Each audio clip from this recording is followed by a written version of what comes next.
नमस्कार, मी doctor Dhananjay Deshpande, global cyber crime helpline national award winner, digital hero of the year national award winner आणि head of the department cyber awareness foundation Maharashtra राज्य.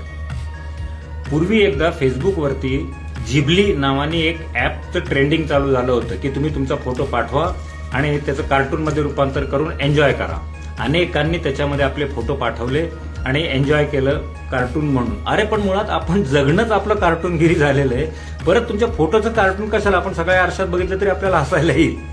त्याही वेळेला मी सावध केलं होतं की जिबलीच्या नादी लागू नका. अनेक पेपरवाल्यांनी पण त्याचा माझा लेख तो छापला होता की जिबलीच्या नादी लागू नका.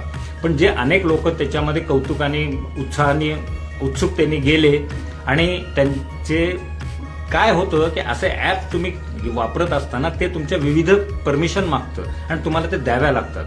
या केसमध्ये तुम्हाला तुमची गॅलरी द्यावी लागते, ऍक्सेस तुमचा, म्हणजे थोडक्यात तुमचा अकाउंटचा सुद्धा ऍक्सेस त्याच्यात तो मागितला जातो. आता इमॅजिन करा, त्या ज्यांनी कोणी ॲप बनवलंय त्यांना तुमच्यामध्ये इंटरेस्टही नसेल, पण तुम्ही आणि ते यांच्यामध्ये जर तो डाटा लीक झाला तर केवढ्यात पडलं. आणि तसंच झालं होतं जिबलीच्या काळामध्ये. ज्यांनी ते कार्टून्स केले त्याच्यापैकी अनेकांचे फेसबुक अकाउंट नंतर हॅक झाले होते. ही वस्तुस्थिती आहे. माझ्याचकडे ते केसेस आलेले आहेत. आता परत तोच एक नवीन ट्रेंड चालू झालेला आहे. तो आहे 3D इफेक्ट. पुतळ्यासारखा तुमचा फोटो पाठवला की तो 3D इफेक्टमध्ये पुतळ्यासारखा तुम्हाला करून मिळतो.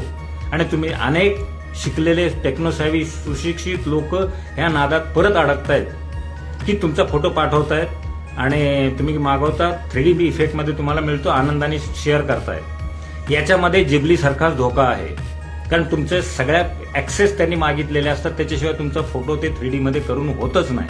तुमची गॅलरी जाते त्यांच्या ताब्यात, तुमचा अकाउंट जातोय त्यांच्या ताब्यात, ईमेल आयडी जातोय त्यांच्या ताब्यात, काही ठिकाणी मागितलं असेल परमिशन तर.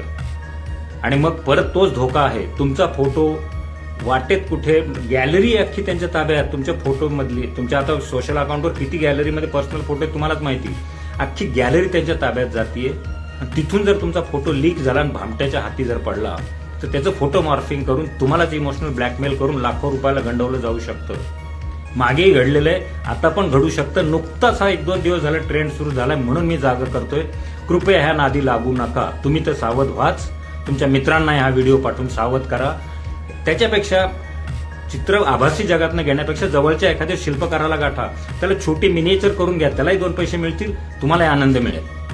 मेहरबानी करा, अशा आभासी कुठल्याही ट्रेंडिंगमध्ये अडकू नका. सुरक्षित राहा, सावध राहा.